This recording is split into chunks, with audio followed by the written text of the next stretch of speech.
बहुजन समाज एकजुट हो रहा है, बहुजन नेता कब बोलेंगे? और बहुजनों की नौकरियां जा रही है, हक अधिकार जा रहे हैं, बहुजन समाज जागरूक हो रहा है, बहुजन नेता मुंह कब खोलेंगे? कुछ खबरें बताऊंगा तो आपके पैरों तले जमीन खिसक जाएगी। अपनी जाति के डीएम एसपी रखे जा रहे हैं। यूपी में एनएफएस, एक ओबीसी के डॉक्टर को एनएफएस कर दिया गया। अनुप्रिया पटेल ने चिट्ठी लिखी तो योगी सरकार ने कहा कि नहीं, ऐसा कुछ नहीं हुआ है। और सोचिए, समाज इस कदर जागरूक हुआ। एक रामचंद्र गुहा है, हम लोग पढ़ते आ रहे हैं, आप लोग भी पढ़ते होंगे। एक रामचंद्र गुहा हैं, ब्राह्मण समाज के लेखक हैं। उनको कभी जाति के नाम पर मैंने लेख लिखते हुए नहीं देखा। अब वो अंबेडकर और लोहिया पर लेख लिख रहे हैं। मैं इसीलिए कह रहा हूं, लोकतंत्र की चक्की है साहब, महीन पीसेगी।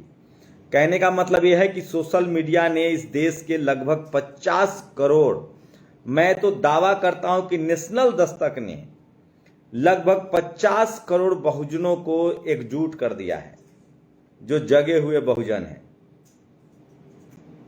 30 से 35%, 40% तक बहुजन जग गए हैं। और जिस दिन इन्होंने जाति से ऊपर उठकर, बैकवर्ड बनकर, शेड्यूल कास्ट बनकर, शेड्यूल ट्राइब बनकर वोट किया, इस देश में सत्ता उनके हाथ में होगी। क्रिकेट में भी बात करेंगे। आप कल्पना कर सकते हैं, अगर सोशल मीडिया ना होता तो सूर्य कुमार यादव को क्रेडिट मिलता, अक्षर पटेल को क्रेडिट मिलता, बुमराह को क्रेडिट मिलता। जबकि सोचिए कि तमाम बड़े पत्रकार जो टीवी अखबार में हैं, वो रोहित शर्मा को क्रेडिट दे रहे हैं, जबकि रोहित शर्मा फ्लॉप रहे। और वो कैच, तो इस पर ही बात करूंगा। और लेकिन सबसे ज्यादा तस्वीरें दिखाऊंगा। कुछ दिन पहले पत्रकार हैं अनिल यादव, उन्होंने लिखा था कि जब गैर सवर्ण कोई मंत्री बनता है तो उनके अधिकारी सवर्ण होते हैं और बाद में उनको फंसवा भी देते हैं, लेकिन सवर्ण जब मंत्री होते हैं तो वो किसी गैर सवर्ण अधिकारी को अपने साथ नहीं रखते हैं।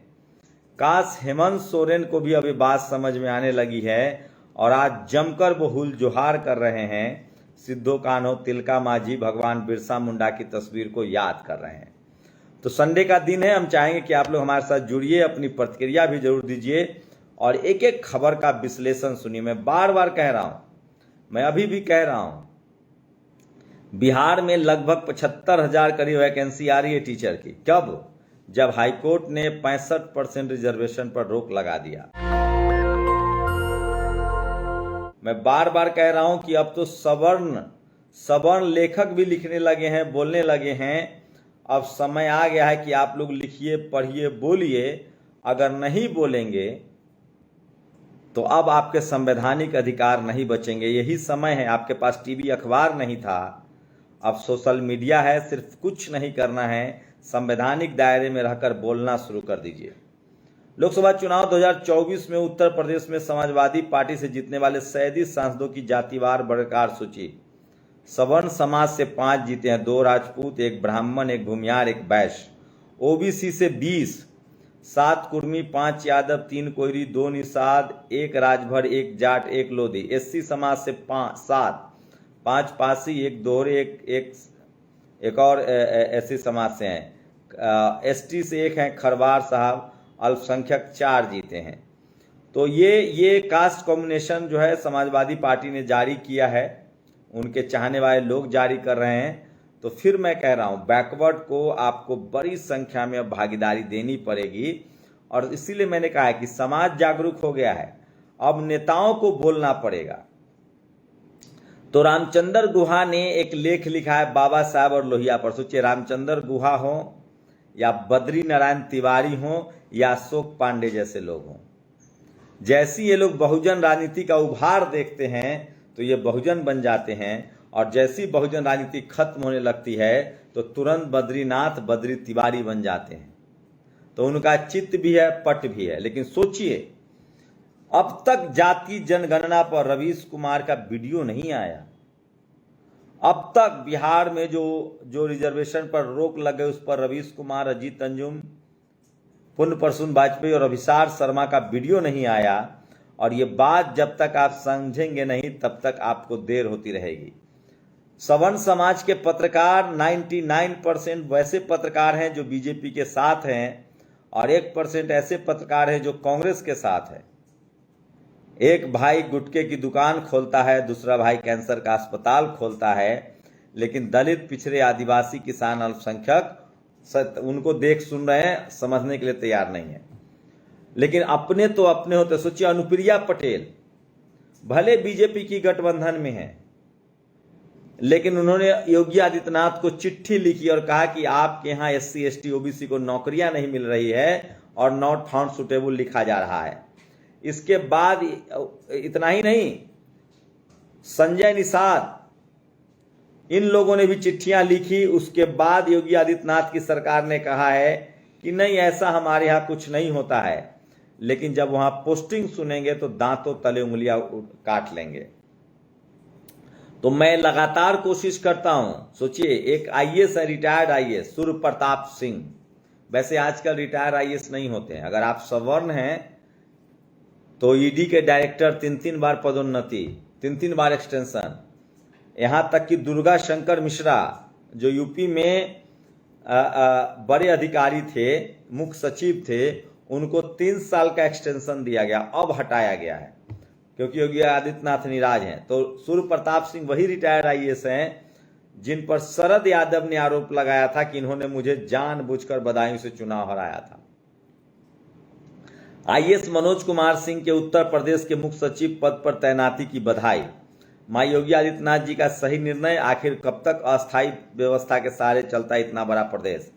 मनोज कुमार सिंह को बनाया गया है दुर्गा शंकर मिश्रा को हटा के, तो उनको लगातार हटाया नहीं गया, उनको एक्सटेंशन दिया जा रहा था, रोज रोज का एक्सटेंशन था, तो वो एक्सटेंशन खींच लिया गया है। और नारियल पानी का सेवन कर रहे हैं रामलला। ये अखबार की खबर है जो मैंने दिखा दिया। इस पर मेरा कोई टीका टिप्पणी नहीं है, ये आस्था का सवाल है, जिनकी जो आस्था। और जिस तत्परता से मैच खत्म होते ही वीडियो आ गया था, उसी से साबित होता है कि 18 घंटे लगाकर कई सारे वीडियो शूट किए जा रहे हैं। ये मंजुल ने जो ट्वीट किया प्रधानमंत्री मोदी पर, तो मैं आऊंगा उस वीडियो पर, लेकिन पूरी खबर समझ लीजिए, उसके बाद विश्लेषण। और ये देखिए,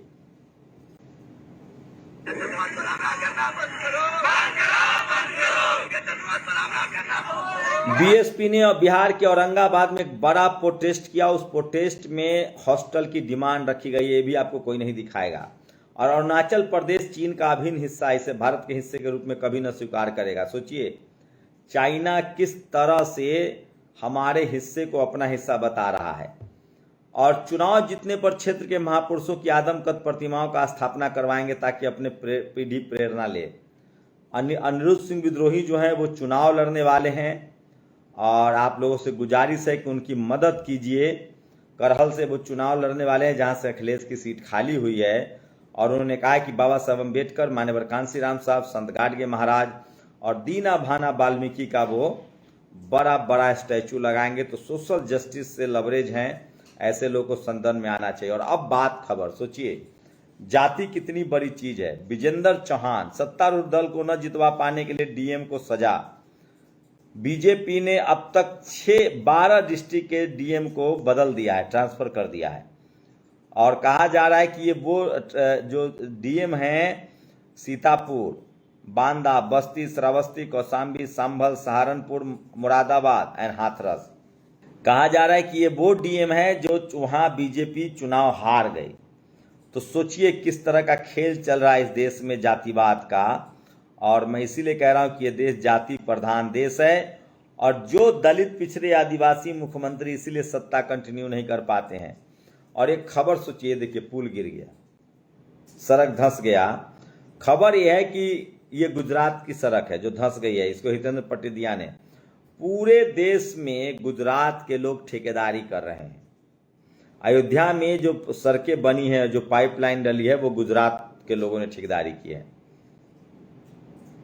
और जो एयरपोर्ट पर जिस ड्राइवर की मौत हुई थी, उनके परिवार को कितना मुआवजा मिलेगा, वो अकेले थे घर में कमाने वाले। और आपको पता होगा वो बैकवर्ड ही होंगे। तो सुनो सुनो सुनो, ये जातिवाद की कौन सी श्रृंखला है? क्या मीडिया और सत्ता के लोगों को इसकी सुगंध या दुर्गंध आई कि नहीं?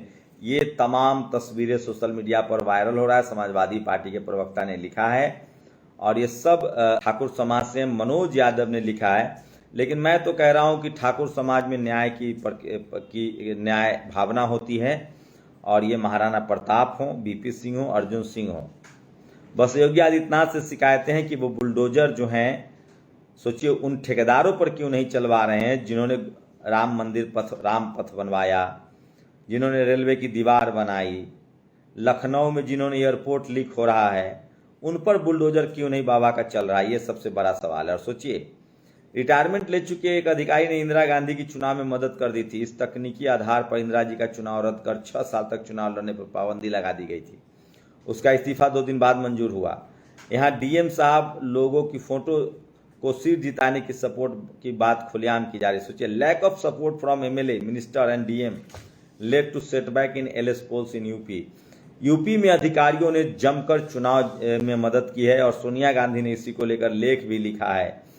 तो सोचिए, अयोध्या में एक शेड्यूल कास्ट चुनाव जीत गए, इसको लेकर वहां डीएम के साथ बहस हुई थी। और कांग्रेस वाले भी अब सोचिए किस तरह से एससी एसटी ओबीसी कर रहे हैं। मोदी सरकार की मंत्री अनुप्रिया पटेल ने सीएम योगी को पत्र लिखकर कहा कि यूपी में बीजेपी सरकार नौकरी देने में भेदभाव करती है। अनुप्रिया पटेल जी ने लिखा कि योगी सरकार एससी एसटी और ओबीसी के लोगों को अयोग्य बताकर नौकरी नहीं देती है, उनके नाम के आगे नॉट फाउंड सुटेबल लिख दिया जाता है। अनुप्रिया पटेल की इस चिट्ठी ने बीजेपी की पोल खोल दिया, बात साफ है। तो सोचिए, एक बड़ी खबर बताऊंगा लेकिन तस्वीरें कुछ और भी मैं दिखाना चाहता हूं। आज सबसे ज्यादा ये देखिए, आज हूल दिवस है और ये देखिए, जब से जेल से आए हैं तब से अपने रौद्र अंदाज में हैं हेमंत सोरेन। और हेमंत सोरेन अब प्योर बहुजनवादी भी हो गए हैं।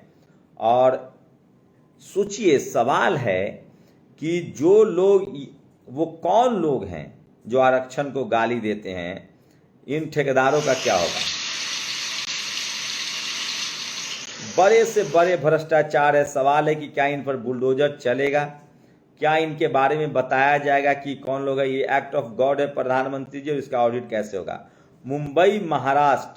मुंबई महाराष्ट्र में एक से बढ़कर एक घोटाले सामने आ रहे। ईस्टर्न एक्सप्रेसवे हाईवे में अंडरग्राउंड सुरंग बनी थी, उसके अंदर जल प्रवाह भर गया। दिल्ली में पानी भरा हुआ है, कई लाशें मिली हैं। पीआईबी एएनआई पीएमओ को नजर नहीं आएगा, पीएम का ड्रोन फुटेज लगा। घटिया निर्माण। तो सोचिए किस तरह से देश को लूटा खसोटा जा रहा है और जगह जगह एयरपोर्ट गिर रहे हैं, सड़कें धंस रही है, बाउंड्री वॉल गिर रहे हैं। दिल्ली यूनिवर्सिटी में कैलाशेस में पानी रिस रहा है। और ये सब कौन लोग बैठे हुए आपको समझना पड़ेगा। आईपी सिंह ने ट्वीट किया, मुख्य सचिव दुर्गा शंकर मिश्रा ने अपने कैडर के 3 सीनियर आईएएस अफसरों का हक मार दिया। नहीं तो 3 सीनियर अफसर मुख्य सचिव बने होते, पर बेचारे चुपचाप मोदी जी के डर से रिटायर हो गए। किसी रिटायर अफसर को 4-6 महीने का विस्तार दिया जाता रहा है, ना कि 3 वर्ष का। सोचिए, दुर्गा शंकर मिश्रा को 3 साल का एक्सटेंशन दिया गया, योगी आदित्यनाथ ने अब जाके खत्म किया है। और मिश्रा जी का जो ईडी में बैठे हुए थे, उनको भी बड़ी जिम्मेदारी देने की तैयारी हो रही है, सुना है। तो मिश्रा जी को भी 3 साल का एक्सटेंशन दिया गया था। और अनिल कुमार यादव, सोचिए, इसलिए मैं कह रहा हूं, क्षत्रिय समाज में न्याय करने की ताकत होती है। अंत में योगी आदित्यनाथ जी ने ताकत दिखाया। बस योगी आदित्यनाथ जी से गुजारिश है कि आप नॉट फाउंड सुटेबल लिखने वाले अधिकारी आपको बदनाम कर रहे हैं। सोशल मीडिया की ताकत, अगर सोशल मीडिया न होता तो आज से 10 साल बाद हमें बताया जाता कि सिर्फ रोहित शर्मा की कप्तानी, ऋषभ पंत की कीपिंग और शिवम दुबे की बल्लेबाजी से भारत ने 2004 में दक्षिण अफ्रीका को हराकर वर्ल्ड कप जीत लिया था। जैसे कि भारत की हर सफलता का श्रेय अतीत में लूटा गया। इस लूट में टीवी अखबार वाले भी शामिल रहे हैं। लेकिन आज सोशल मीडिया है, करोड़ों बहुजन यहाँ हैं और उन्हें अपनी एकजुटता से, अपनी लेखनी से सूर्य कुमार को वर्ल्ड कप जीत का पोस्टर बॉय बना दिया है। अब कोई तिक्रम काम नहीं आएगा, क्योंकि बहुजन समाज में एक से एक धुरंधर है यहाँ, जो हर तिक्रम फेल कर देंगे। सोशल मीडिया 21वीं सदी की सबसे बड़ी क्रांति और आविष्कार है। इसीलिए सोचिए, टीवी अखबार को अब दर्शक नहीं मिल रहा है तो वो लोग क्या कर रहे हैं? दलित, पिछड़े, आदिवासी, अल्पसंख्यक नेताओं को बैठा के गेस्ट बना रहे। इन तमाम लोगों को पूछना चाहिए कि आपके यहाँ एंकर कौन है, रिपोर्टर कौन है, संपादक कौन है, मालिक कौन है। जैसे अभी हाल ही में नाना पाटेकर ने पूछा था कि सौरभ द्विवेदी से कि कितने मुसलमान हैं, तो ये पूछा जाना चाहिए, ये सबसे बड़ा सवाल है। और शर्मा साहब को चिंता हो रही है कि कहीं जीत का सारा श्रेय सूर्य कुमार यादव को न चला जाए, इसलिए सामूहिक श्रेय की बात करें। लोग जातिवाद बहुत मनीन तरीके से करते। सोचिए, रजत शर्मा एक पोस्ट कर रहे हैं कि ये टीम वर्क की जीत है, सोचिए। और आज माता उदा देवी पासी की जयंती पर चंद्रशेखर आजाद ने पोस्टर जारी किया है। आज कई सारे महान बहुजन समाज के हस्तियों का है जिनको टीवी अखबार में जगह नहीं है। और आज सोचिए, उल गुलान ये तस्वीर सोशल मीडिया पर सबसे ज्यादा वायरल है। किस तरह से हेमंत सोरेन को सवर्ण लॉबी ने फंसाया था, उनके अपने सवर्ण सिपहलसारों ने। उत्तर प्रदेश को नया मुख्य सचिव प्राप्त हुआ, नाम मनोज कुमार सिंह। यमुना अथॉरिटी के सीईओ को छठी बार मिला सेवा का विस्तार, अरुण वीर सिंह। 56 से 86 वाला जातिवाद अब बिल्कुल समाप्त हो चुका है। तो धीरे धीरे अब जाति को लेकर लोगों में जागरूकता आ गई है और लोग अब अधिकारी, कर्मचारी, क्रिकेटर सबकी जाति देख रहे हैं। बीजेपी और आरएसएस झारखंड की आदिवासी संस्कृति को खत्म कर हिंदूकरण करना चाहती है। आरएसएस आदिवासियों को आदिवासी नहीं वनवासी कहती है। तो लगातार क्रांति कुमार जो हैं उन्होंने दिलीप मंडल की जगह ले ली है और वो लगातार लिख रहे हैं। और हेमंत सोरेन की तस्वीरें सोशल मीडिया पर वायरल है। लगता है जैसे हेमंत सोरेन का नया जन्म हुआ है और वो अब बहुजन राजनीति को समझने लगे हैं। और लालजी वर्मा ने एक बड़ा ट्वीट किया, यूपीएससी 2021 स्कैम, 100 से ज्यादा एफआईआर हुई है, जांच नहीं हो रही है, बड़ा स्कैम है ये नौकरी देने में। और अगर इस तरह से दलित, पिछड़े, आदिवासी लिखने लगे तो वो दिन दूर नहीं। चंदन शर्मा, सोचिए, ये लोग आरक्षण विरोधी भी हैं, दलित पिछड़ों का नाम नहीं लेते हैं और अब जाकर इनके एजेंडे पर सिर्फ मुसलमान हैं।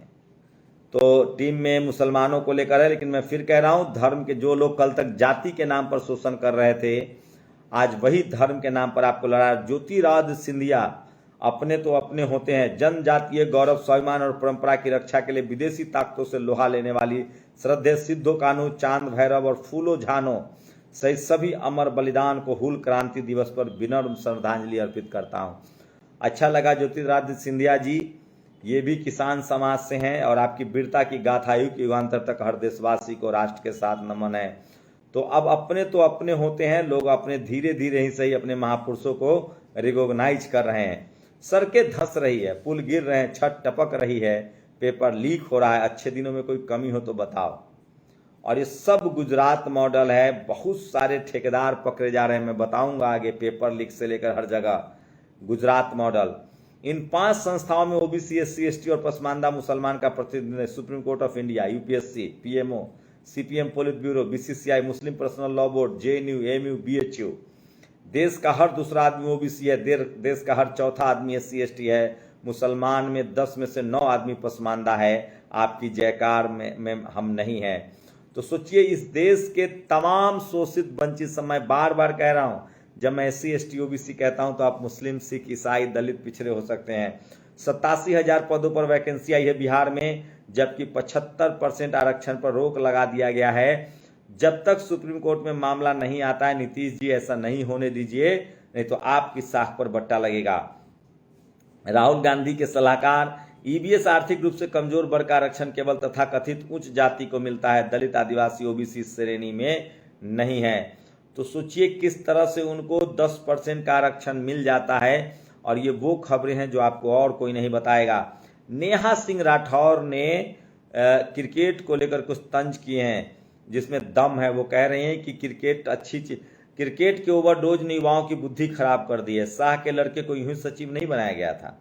ग्लैडिएटर फिल्म देखी है, जब भी बड़ा घोटाला करना होता था, रोम में बड़े बड़े खेल का आयोजन होता था। उन्होंने आगे लिखा है कि किस तरह से 32, 33, 35, 32 साल की उम्र में बाप के पैसे से खरीदे मोबाइल में नेट पैक डलवाकर क्रिकेट को अपना धर्म बताने वाले बेरोजगार, तुम सिर्फ दया के पात्र हो। क्रिकेट और हिंदू राज जैसे झुंझुनों से खुद को कब तक बहलाओगे? देश तब तक नहीं जीतेगा जब तक तुम और तुम्हारे जैसे लाखों युवा बेरोजगार रहेंगे। ब्रिटिश हुकूमत और उसके गुलाम देश के इस खेल में देशभक्ति तलाशने वाले मेरे भाई, तुमने पिछली बार हॉकी का पूरा मैच कब देखा था? तो चलिए मैं कुछ चीज़ों से तो सहमत नहीं हूँ, लेकिन बेरोजगारी तो है और अब तो बेरोजगार कहने लगे हैं। और 32 घंटे से शेड्यूल कास्ट का शव आंगन में पड़ा था। शमशान जाने का रास्ता वहाँ के जातिवादी मनुवादियों ने रोक रखा था, तब जाकर प्रशासन ने उनको जाने का रास्ता दिलवाया है। सोचिए किस तरह के देश में हम रह रहे हैं और इन जातिवादी मनुवादियों को देश में कब तक सजा मिलेगी, और इन लोगों ने देश को कितना बदनाम और नीच कर दिया है कि देश में इस तरह के नीच लोग हैं, इससे देश नीचे जाएगा। ये देश में ऐसे जातिवादी मनुवादियों का समुचित इलाज कानूनी इलाज है जो शव के साथ जातिवाद करते हैं। द्वारका एक्सप्रेसवे घोटाले के बाद भारतमाला परियोजना पर केंद्र सरकार ने रोक लगाई है। मध्य प्रदेश के 5 बड़े प्रोजेक्ट अटके। 3 राज्यों को जोड़ने वाला बुंदेलखंड एक्सप्रेसवे भी रुका। भारतमाला परियोजना रुकी। वेस्टर्न बाईपास सहित मध्य प्रदेश में 24,777 करोड़ के 5 प्रोजेक्ट पर ब्रेक लग गई है, और ये सब खबरें आपको कोई नहीं बताएगा। कभी सोचा है गंदे नाले के किनारे में बसे वन व्यवस्था के मारे लोग इस तरह क्यों जीते हैं अभी और कितने दिन। आज ओम प्रकाश वाल्मीकि जी की जयंती पर सत सत नमन, उन्हीं की कविता है, पढ़िएगा ज़रूर। और उनकी जो किताब है जूठन, वो ज़रूर पढ़िए। और मैं बार बार कह रहा हूँ कि जैसे जैसे सोशल मीडिया आएगा जातिवाद मनुवाद का पोल पट्टी खुलेगा। और सोचिए रामचंद्र गुहा अब जाति पर लिखने लगे। घोर जातिवादी ये लोग लेखक हैं, और अब जब इनको पता चल गया है कि इस देश में जाति को लेकर अवेयरनेस आई है, जातियां खत्म हो रही है, SC ST OBC अल्पसंख्यक एकजुट हो रहे हैं, तब ये लोग अब लेख लिखने लगे हैं। बाकी लोग कभी 10 साल नेशनल दस्तक चलाते, मुझे अपने मेरे साथी लोग मुझ पर हंसते थे कि दिन भर SC ST OBC करते रहते हो, पागल हो गए हो। मैं कहता था कि एक दिन पढ़ा, जैसे जैसे दलित पिछड़े आदिवासी किसान अल्पसंख्यक पढ़ते लिखते जाएंगे, SC ST OBC के रूप में जो उसका संवैधानिक अधिकार है वो उनको मिलेगा। और अभी तो खेल शुरू हुआ है। जिस दिन 90% SC ST OBC white collar job में चले जाएंगे, पढ़ने लिखने लगेंगे, ये देश और संवैधानिक तरीके से मजबूत होगा, लोकतंत्र और मजबूत होगा। शुक्रिया रामजी गौतम साहब जो BSP के सांसद हैं। हरिद्वार के संत शहर गांव में 13 साल बच्ची के साथ जिस तरह का जघन अपराध हुआ, वो गए वहाँ उन पीड़ितों से मिले हैं, तो ये सब हमें करना पड़ेगा। और अनुप्रिया पटेल के आरोपों को योगी सरकार ने बताया है गलत। तो अपने होते हैं, धीरे धीरे सही बैकवर्ड दलित पिछड़े समाज के लोग जागरूक हो रहे हैं। और यूपी के लेकिन ठेके दिए जाएंगे गुजराती ठेकेदारों को। आखिर क्यों? क्या यूपी या दूसरे प्रदेश में सड़क बनाने से लेकर सीवर लाइन डालने या परीक्षा कराने वाले ठेकेदार नहीं है? आखिर गुजराती ठेकेदारों में ऐसा क्या खास है? सोचिए, बहुत सारे ऐसे मामले सामने आए हैं जहां परीक्षा लीक वाले में गुजराती। पेपर लीक पर बहुत बड़ा खुलासा।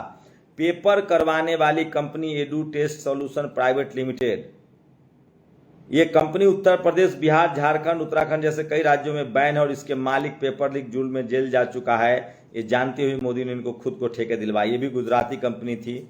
तो सोचिए किस तरह से लूट का अड्डा बन गया है, देश को लूटा जा रहा है गुजराती कंपनियों के द्वारा। यूपी से लेकर उत्तराखंड तक हर जगह गुजराती व्यापारी लॉबी सक्रिय है। खुलेआम लूट मची है, पर किसी भी की हिम्मत नहीं कि इन लुटेरों से सवाल पूछे, क्योंकि सबको पता है कि इन लुटेरों का सरदार कौन है। विनोद कापड़ी ने लिखा है।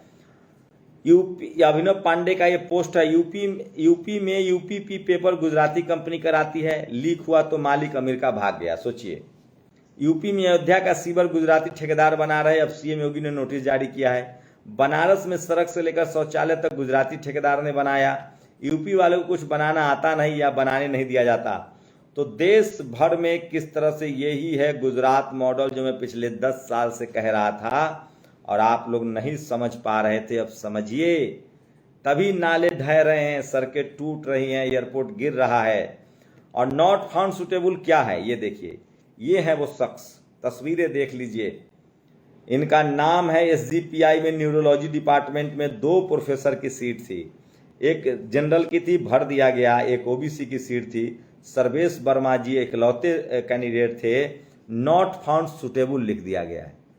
तो जब तक आप इसके खिलाफ नहीं बोलेंगे, ये सबसे बड़ी खबर है, जब तक आपके लोगों को नॉट फाउंड सुटेबल लिखा जाएगा और आप इस पर नहीं बोलेंगे, तब तक आपके हक अधिकार नहीं बनेंगे। और मैं फिर कह रहा हूं, ये वर्मा जी की कहानी नहीं है, आज पूरे देश के SC ST OBC को खड़ा होना पड़ेगा। और मैं फिर कह रहा हूं, मुस्लिम समाज के लोगों से अपील कर रहा हूं, 90% आप भी OBC हैं, ST हैं जम्मू कश्मीर में। इस देश में आप सिख समाज से हैं तो भी OBC SC ST OBC SC हैं। आप अगर हिंदू समाज से हैं, मुस्लिम समाज से हैं, सिख समाज से हैं, बौद्ध समाज से हैं, आपका अधिकार SC ST OBC के रूप में है। और आप लोग अगर जागरूक नहीं होंगे तो आपकी दुर्दशा के लिए आप खुद जिम्मेदार हैं। और मैं इसलिए कह रहा हूं, मेरा क्या है, मैं तो एक पत्रकार के तौर पे आपको अपने संवैधानिक अधिकारों के लिए सजग करता रहूंगा। कोई भी सरकार हो, जब तक आप अपने संवैधानिक अधिकारों के लिए नहीं बोलेंगे, आपका कोई नहीं बचाएगा। और सोचिए, इस देश में आप कल्पना कीजिए, अभी अगर आप दिल्ली का एक उदाहरण दे रहा हूं, मैं जहां बैठा हूं इस समय, यहां से दिल्ली से मुश्किल से 2 किलोमीटर 3 किलोमीटर दूर एक टनल बना है, 700 करोड़ का टनल। 700 करोड़ का टनल बना, प्रधानमंत्री ने उद्घाटन किया, अब उसमें पानी भरा हुआ है।